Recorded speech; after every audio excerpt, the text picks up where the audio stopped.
A family in Coventry bought a brand new family SUV in early 2023.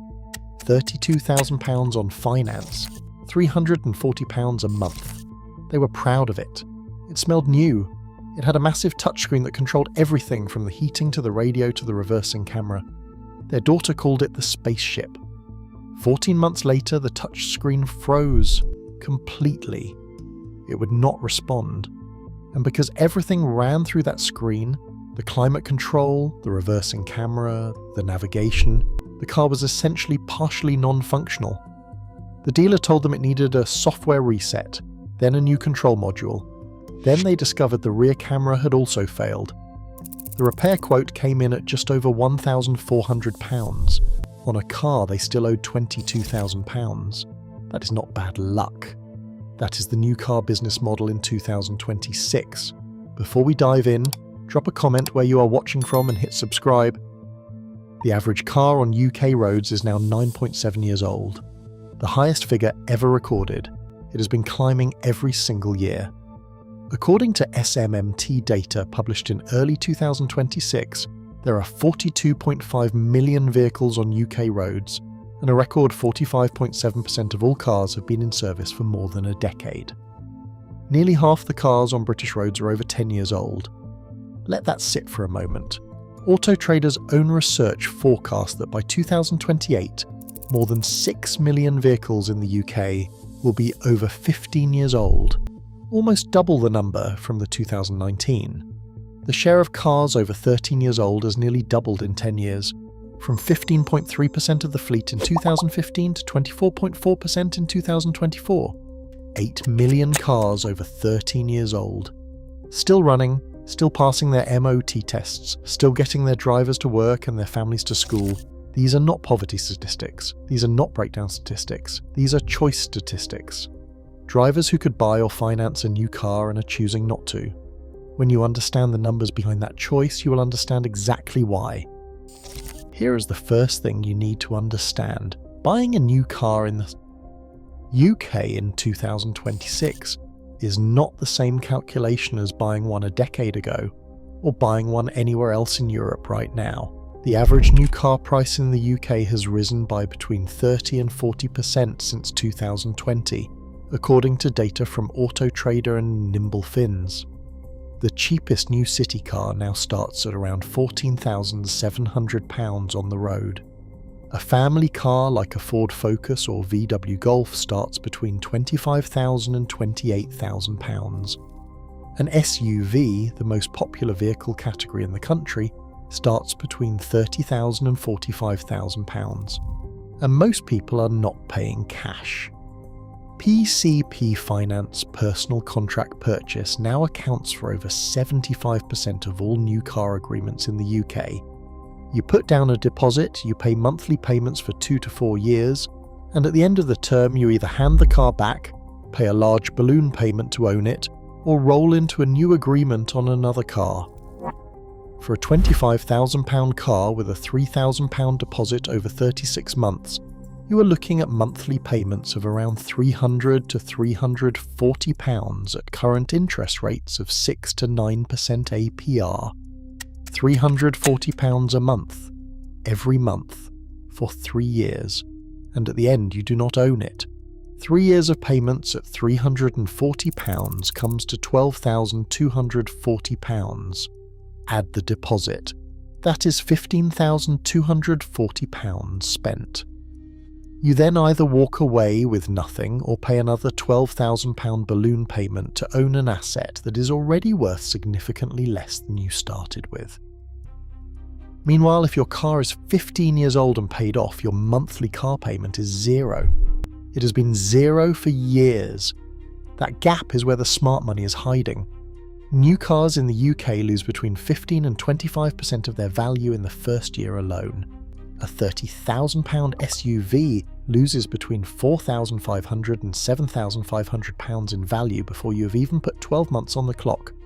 By year 3, the average new car retains only 40 to 50% of its original purchase price.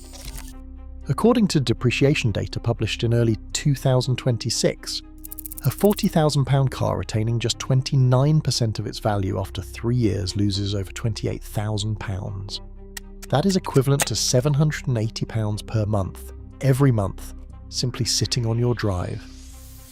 Before you have paid for a single litre of fuel, before insurance, before road tax, your 15-year-old paid-off car, its depreciation curve has completely flattened. A car worth £3,000 to £5,000 loses minimal value year on year. It has already fallen off the cliff. What you have is essentially a fixed asset that depreciates at close to nothing per annum. That is not sentiment, that is financial mathematics. Before we go further, I want to be transparent about how this picture was assembled, because most of what you see on dealer websites and car forums is built on short-term data that flatters the manufacturer.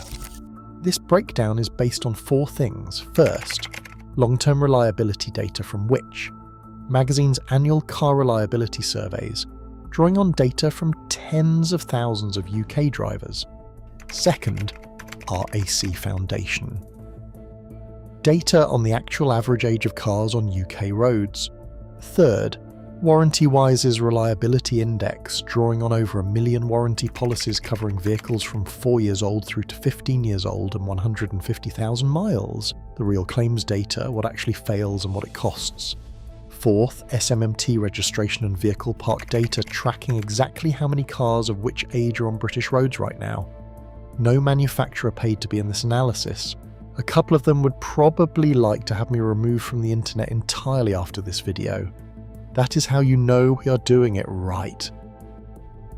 To understand why keeping an older car is now the smart play, you have to understand what cars were like when buying new made financial sense. In the 1990s and into the early 2000s, buying a new car in Britain made reasonable financial sense. Cars were simpler machines, physical switches for every control, a powertrain any independent garage could work on without £1,000 proprietary diagnostic equipment.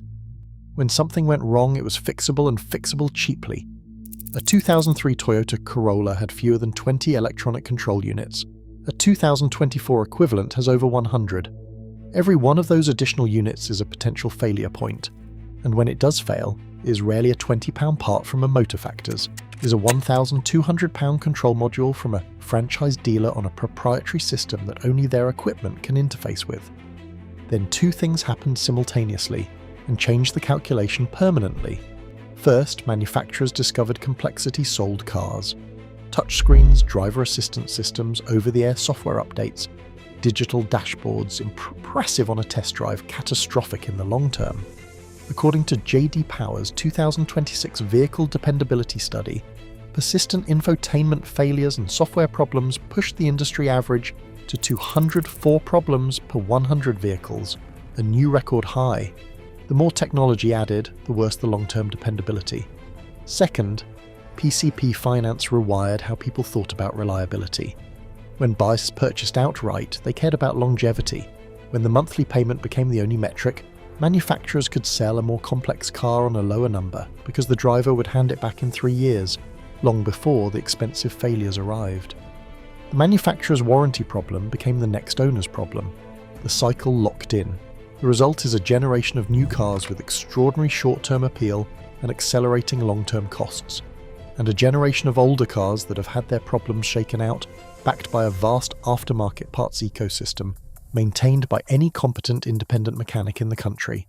Which Magazine, in a major investigation published in 2025, found a growing number of drivers experiencing genuine problems with mandatory driver assistance on new cars, lane keeping assist, grabbing the steering wheel unpredictably, speed limiters, misreading signs, and braking without warning. One driver told Which she had seriously considered getting, quote, some old beat-up car from about 5 years ago that does not have this technology, end quote. Just 15% of drivers in a 2024 survey said they actively wanted a full-width touchscreen in their next car. This technology being sold as progress is being experienced as a problem. Because UNCAP awarded points for fitting these systems, manufacturers installed them regardless of how well they actually ran. Your 15-year-old Toyota or Honda or Mazda has physical controls you operate by feel without looking away from the road. Decades of refinement behind every component. That is not a disadvantage. That is an engineering asset. Before we get to the numbers, I want to ask you something directly. What year is your current car, and has anyone tried to pressure you into upgrading it in the last 2 years? A dealer, a finance company letter, a manufacturer offer, a broker calling about PCP deals? My guess is the majority of you will say yes, and my second guess is that a significant number of you already feel that the pressure to upgrade a perfectly functional car feels less like an opportunity and more like a sales pitch dressed up as advice. That is because it is. Drop the year of your car in the comments. I want to see what Britain is actually driving. Someone in the comments is already typing, "Old cars break down all the time and cost a fortune." Let us look at what the data actually says. According to WarrantyWise's reliability data published in October 2025, the Toyota Yaris in the 8 to 12 year age bracket scores 93.6 out of 100 on the reliability index, with an average repair cost of just £651 when something does go wrong. The Honda Civic in the same bracket scores 93.0, which magazine found that some of the most reliable vehicles on British roads had 0 reported breakdowns in the survey period. The Lexus CT200H, despite being over a decade old, had just 13% of owners reporting a fault. The Honda Jazz from 2008 to 2015 is described by owner after owner as essentially indestructible. One Honda Alto owner told Which magazine, "It's a compact car that is easy to maneuver and park, has great fuel economy, is very cheap to run, very reliable. It has never not started in 12 years of owning the car." Not once, in 12 years, it has never not started. Now compare that to the new car cost structure. Conservative annual running. Costs for a well-maintained 15-year-old reliable vehicle are £1,500 to £2,500 per year, including insurance on a low-value car, road tax, fuel, and a maintenance contingency budget. Conservative annual costs for a new mid-range family car on PCP, including finance payments, insurance on a £30,000 asset, road tax and servicing, are between £7,000 and £10,000 per year. The gap is between £4,500 and £7,500 per year, every year. Over 5 years, the driver keeping their older car saves somewhere between £22,000 and £37,000 compared to the driver who buys new. That is a deposit on a house, that is retirement savings. That is real money the manufacturer would very much like you to hand over in depreciation and finance interest instead.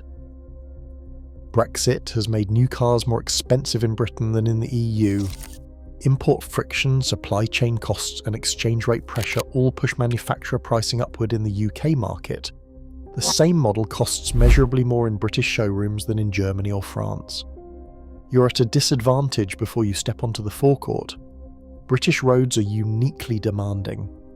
Winter road salt corrodes brake lines, underframes and exhaust systems. The wet-to-dry cycling of a British winter is harder on seals and rubber components than the more consistent cold of continental Europe.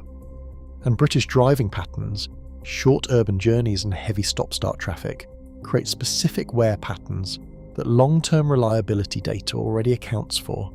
Consumer protection in the UK sounds strong on paper. The Consumer Rights Act gives you remedies within certain timelines. But exercising those rights when a franchise dealer disputes your fault claim is your problem, your time, your legal costs. The law is strong, the enforcement is entirely on you, and the parts ecosystem tells the final part of the story.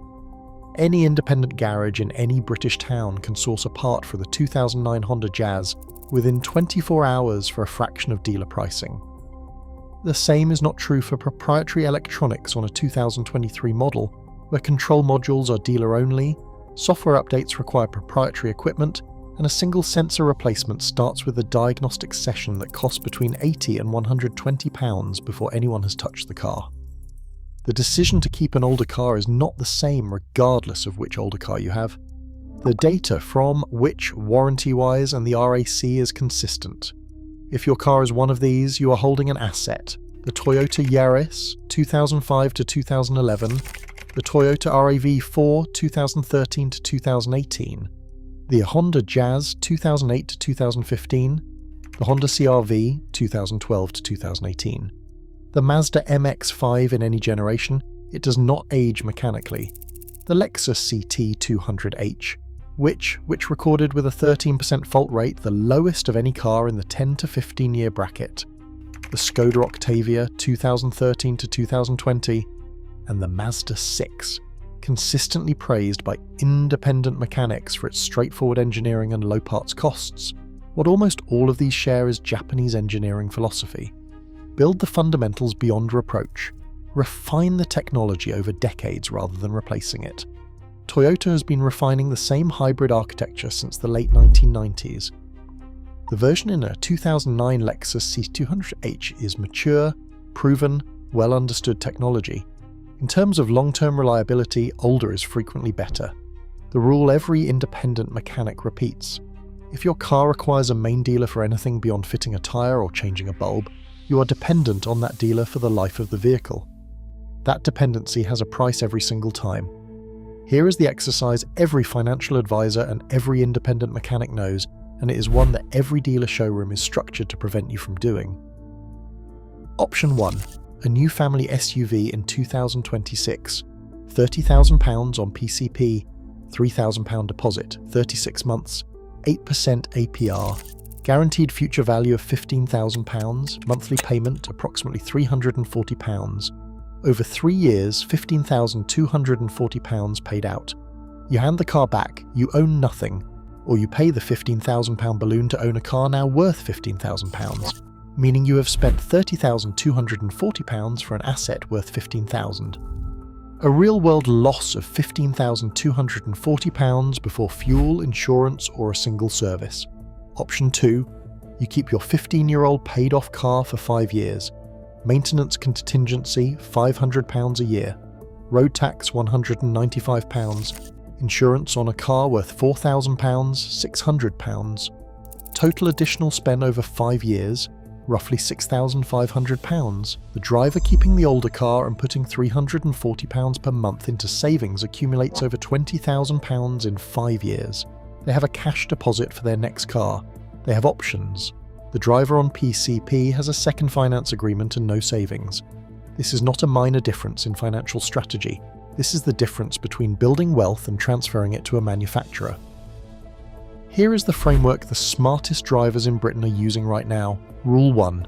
If the car passes its MOT and the cost to keep it roadworthy is less than 6 months of equivalent finance payments, fix the car.